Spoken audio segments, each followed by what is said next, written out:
Welcome back to the VIP Code podcast. This is Marley, Jaxx. Today we are joined by Brian Page, and I have his book for you anyone who is watching the video version of this. The book is Don't Start a Side Hustle, Do This Instead.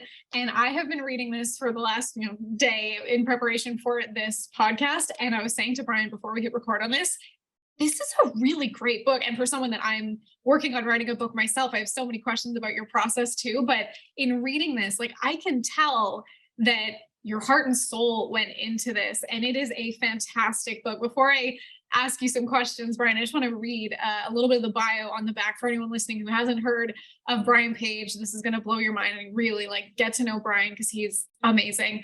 Brian Page realized early on that a job was something he didn't want. We can all relate to that, right? He knew that he wanted to work hard, but he also wanted to work for himself. Brian made it his mission to figure out a way to make money while living the life he wanted to live.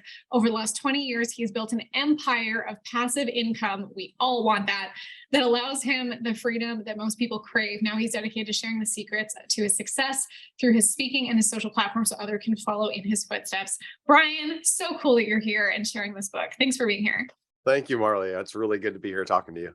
Okay, guys, I want you to know about Brian. Brian is the real deal. He's an amazing friend. I have hung out with him just recently at Funnel Hacking Live. And Brian, I wanted to tell you something that I observe about you. You really make people feel seen. You know how you can say that about some people that when they're talking to you, you feel like the most important person in the room, the most important person in the world when they're talking to you. You have that effect on people. I have a ton of respect for that. Thank you. Appreciate that. Wow. Yeah. Well, and, Okay. and then that I imagine translates into all the people that you're able to touch and impact and help them to create this kind of lifestyle. So I want to hear from you how one of the chapters in the book is about your wake-up call. What was your wake-up call in, creating a passive income lifestyle for yourself? Well, the whole idea here behind Don't Start a Side Hustle is that we kind of live in a culture now, especially as entrepreneurs, that hustling harder than everyone else is kind of a virtue. You think of Gary Vee says, I'm working when you're sleeping, hustle harder. That's always the answer. And it's kind of a badge of honor that we wear as entrepreneurs or even 9-to-5ers. But the opposite of hustling would be where your income is no longer tied to your own efforts at all. And so that's truly passive income. And that's what I want to teach people about. And for me, I think the wake up call for me was that I have been an entrepreneur most of my life. And I found myself working 70, 80 hours a week to avoid working the 40 hours a week for somebody else. So I would look down on the people that had a job and say, oh, I'm my own boss or whatever, but not realizing that I was a slave to my own business. And so I think there's a better way. And I want to kind of coin it as the passivepreneur movement and teach people how to become a passivepreneur, whether they're entrepreneurs or 9-to-5ers.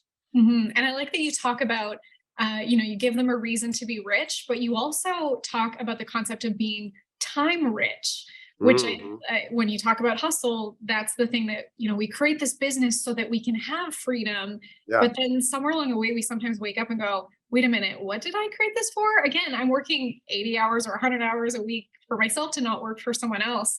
Yeah. Did you go through a time where you were that you had that epiphany of, what am I hustling for? And what was the thing that how did you decide to get out of it?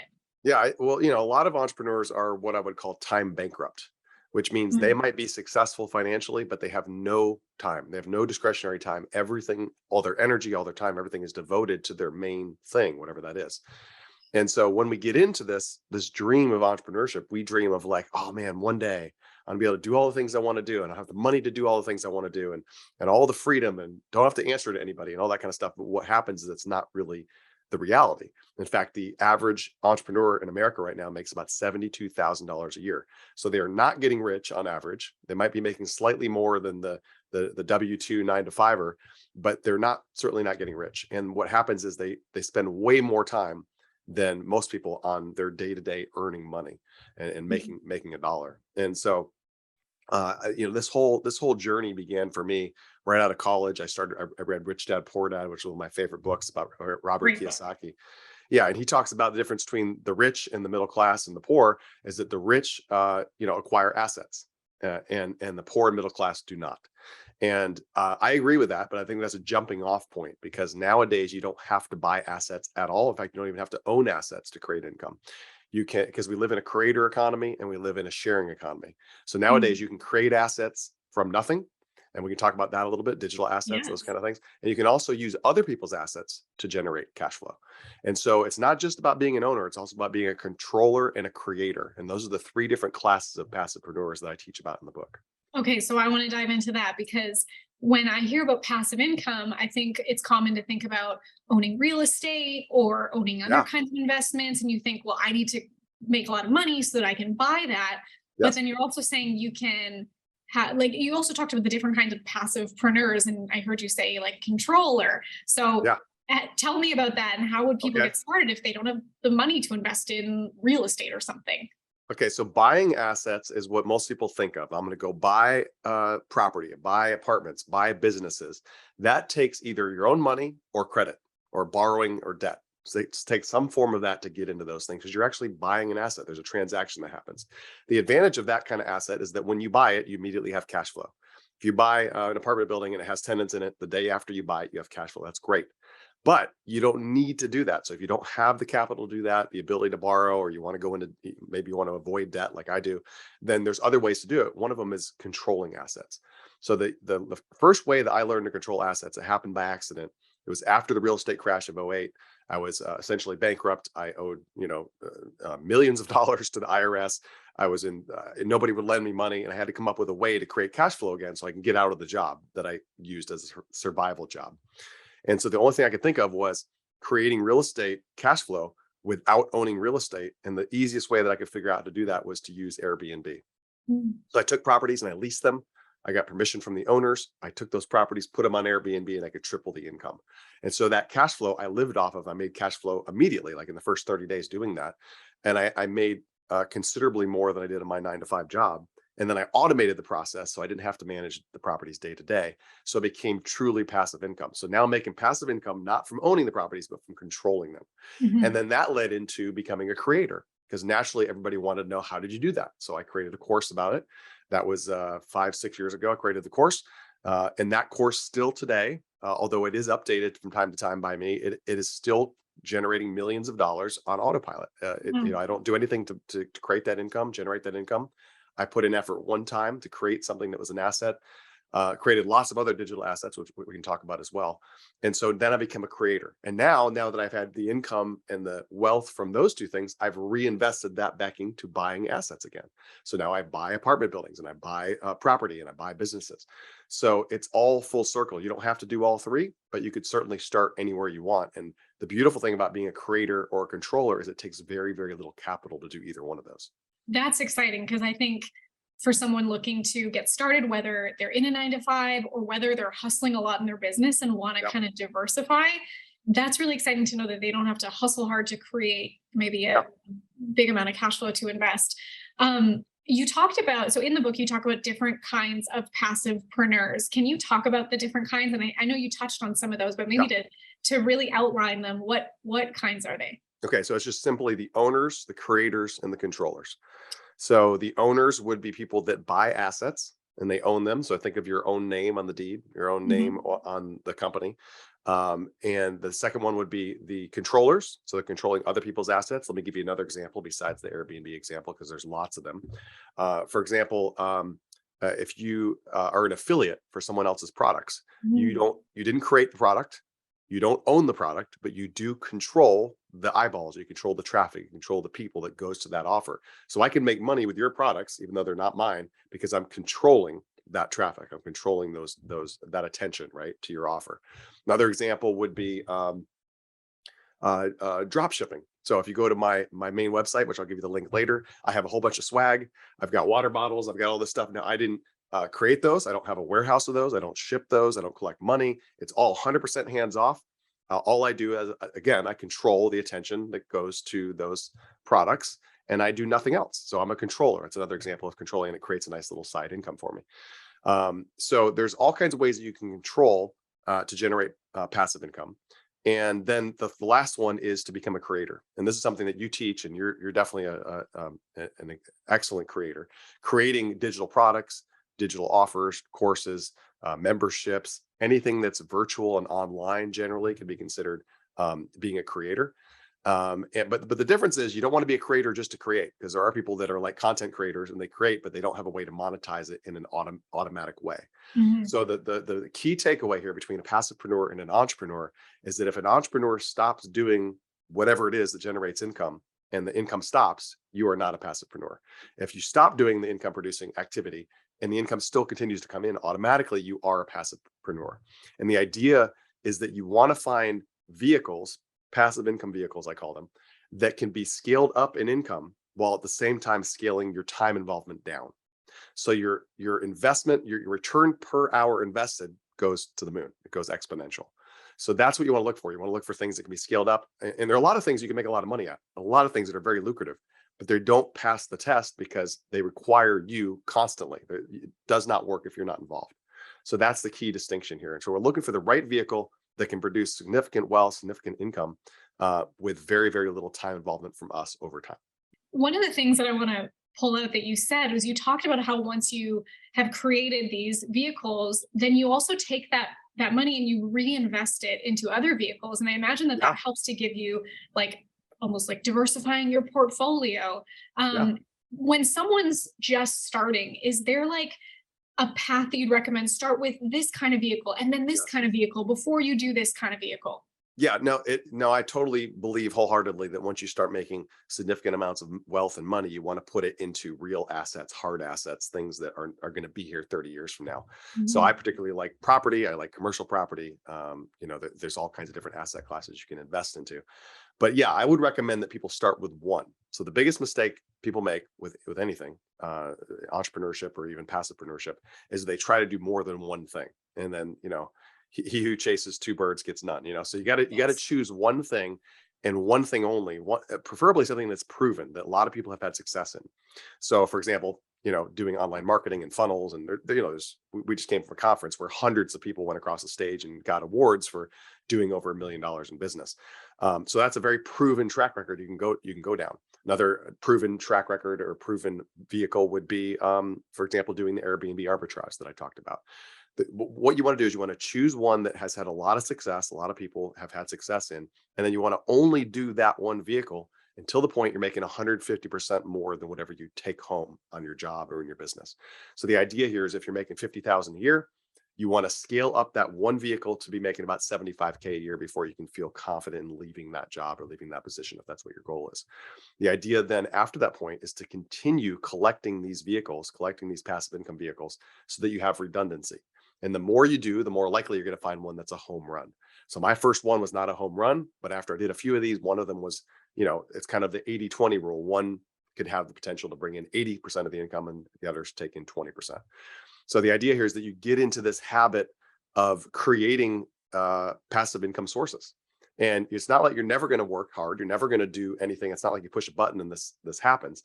It's that you're going to invest your time, not spend your time. So you can invest it into something. For example, a perfect example, this is a book. A book is a passive income vehicle. So it took an enormous amount of effort to write the book and create it. But now that it's done, this book will sell day in, day out for years. And I have about 10 different ways in the book that I make money.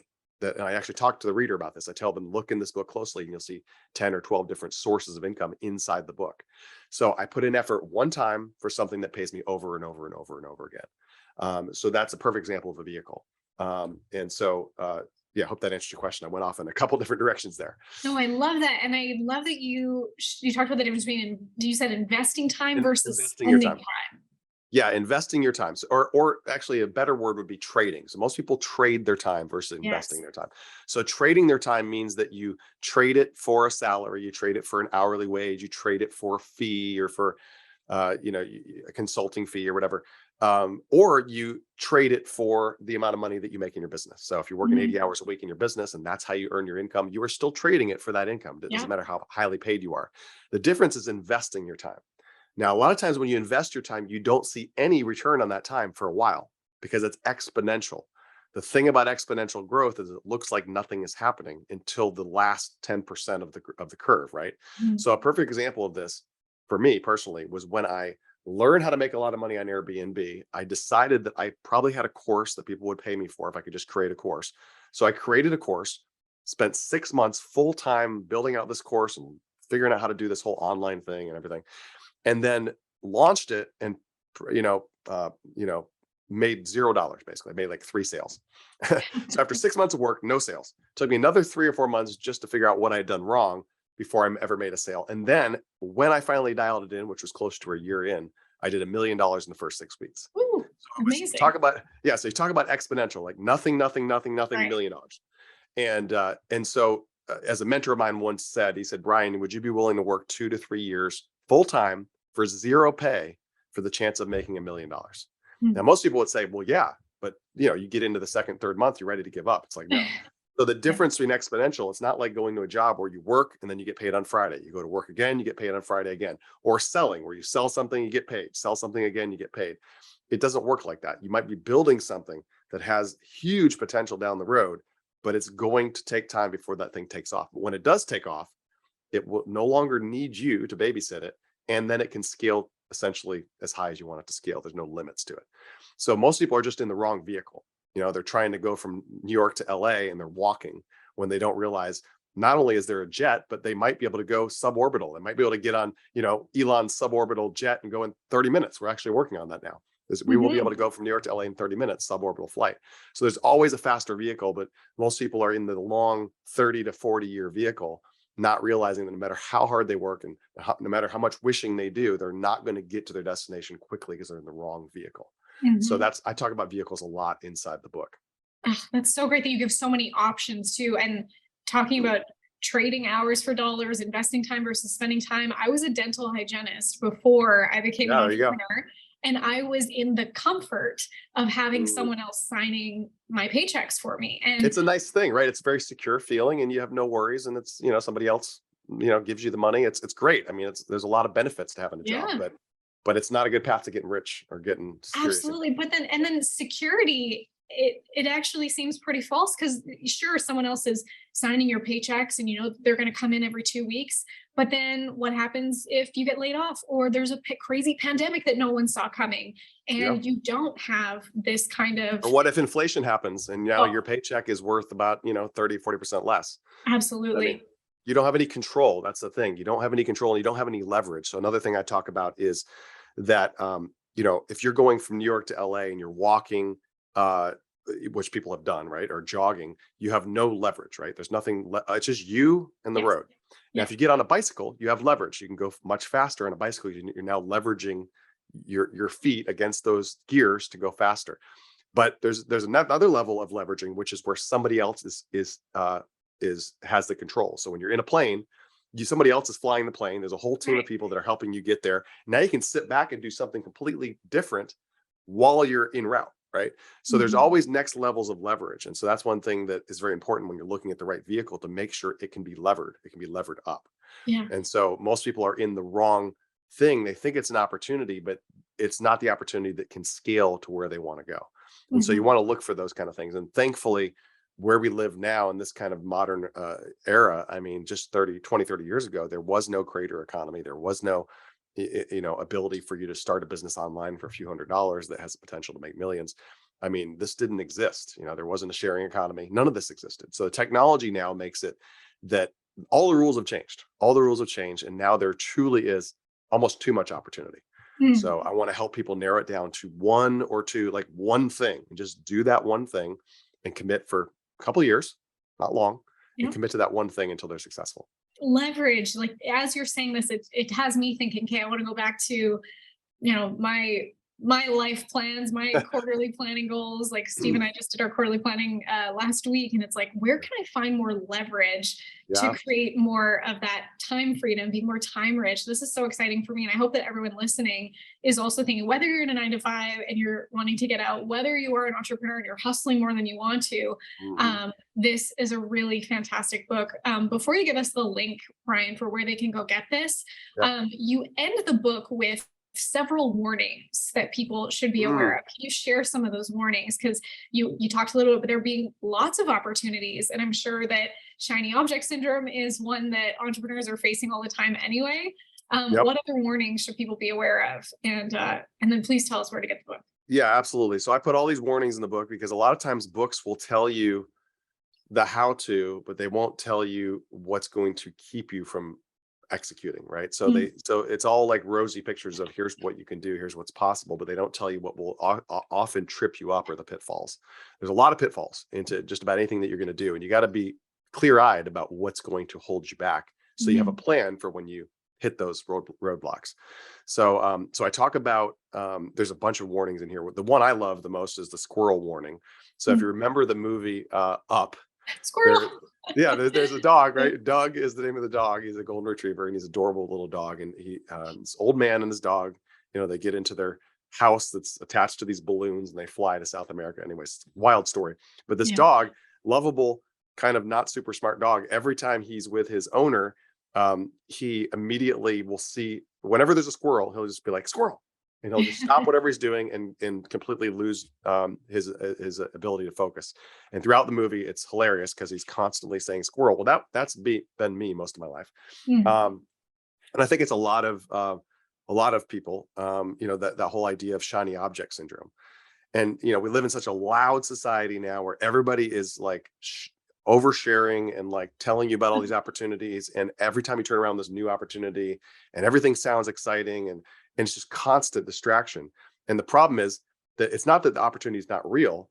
That is the problem. A lot of these opportunities are real, but nobody achieves what they want to achieve because they move on to the next thing. They see the next squirrel and they're on to that. And what they're really doing is they're quitting. Now nobody would admit that they're quitting because nobody says, yeah, I decided to quit. Nobody says that. What they say is, well, I decided that this other thing was better. I need to do that thing. And I have mhm, friends that have done this, just like always doing something new. And like every time I talk to them, they're in a new business. And then they wonder why they're not successful. And I'm like, well, you never made a choice. The whole idea of choice is that decide. The root word of decide is side. It's the same root of homicide, as suicide. I mean, that's very permanent, right? So it's the same idea, is that your decisions, what you decide, should be just as final as death. It sounds mhm. crazy, but when you can get that clear on, I've decided that I'm going to do this, and I'm not going to look at anything else, period. Unless I find out that I'm completely, I'm in a cult. If I'm deluded, if I find out that I'm deluded and I've been lied to and I've been, somebody stole my money, I'm going to focus on that one thing until I achieve the goal that I'm after, period. Mhm. And you'll find that you can go so much faster if you have that kind of laser level of focus. So I talk about that in the squirrels chapter. And there's a lot of other pitfalls that I talk about. Let me see if I can find one other one. These are things that have helped me so much. So the ignorance warning. So the ignorance warning is the excuse that people say that I don't know how. Mm, So one of the number one excuses people have is I don't know how. And I used it myself when I was trying to figure out how to make my first dollar online. I said, I don't know how to do the internet thing. That's just, I mean, I know people have done it. I believe it can be done. I just don't know how I can do it. And I used it for like 8 years. It was so frustrating to me that to not admit to myself that I was using that excuse. But then I finally was like, well, I didn't know how to do anything. I wasn't born knowing how to do anything. Nobody's born with any skills other than, crapping their pants, and crying. So we all have to learn, right? So the idea that you don't know is an excuse. It's a poor mhm, excuse. And mhm. yeah, you don't know. That's why you need to learn. That's why you need to figure out how to do what you need to do next. So I talk about all these kind of things in the book. And so it's a little bit of tough love that I give people at the end of the book, but I hope it's useful and practical to help them avoid the biggest pitfalls that they're going to face.